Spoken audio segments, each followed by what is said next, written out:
Hola, hola, buenas noches. Últimamente decidí hacer un blog en donde podemos conversar sobre razas de diferentes perros, ¿verdad? Y hoy vengo a hablarles de una muy famosa que es el pastor alemán. El pastor alemán es una raza que se originó en Alemania, claramente, y es un perro que usualmente se creó para el pastoreo y para la vigilancia de ciertos rebaños, ¿verdad? Ya sea de ovejas o ya sea de terneros, corderos que habían en aquella época, antes de la Primera Guerra Mundial.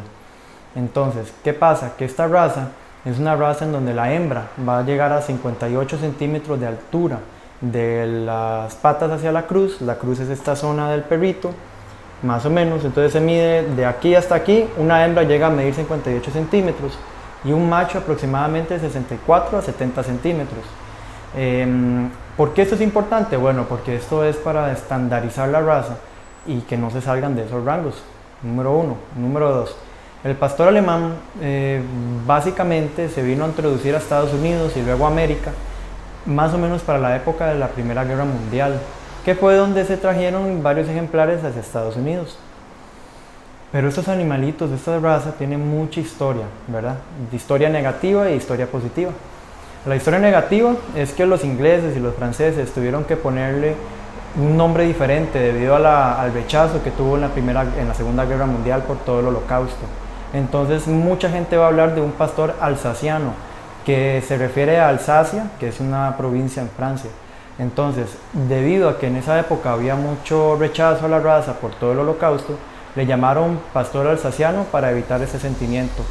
Pero es una raza muy gentil que hoy en día se utiliza para trabajo, para protección, se utiliza también para crianza, se utiliza también como una mascota familiar.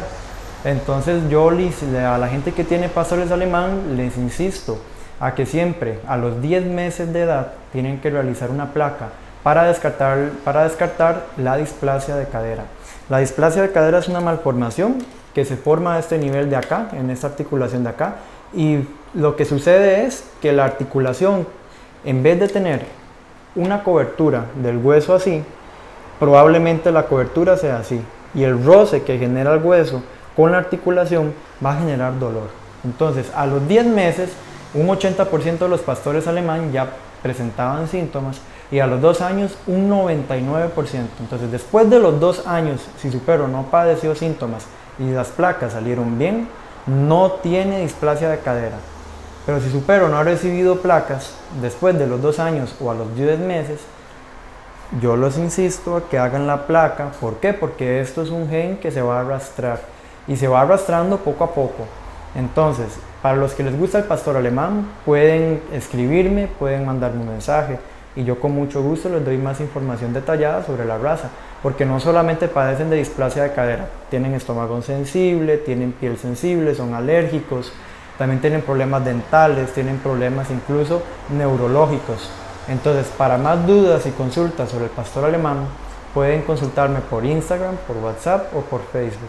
Y si alguna persona cercana, familiar, amigo, etcétera, tiene pastor alemán, compártanle este video, porque la idea de este blog es especializarnos en razas que sean bastante populares.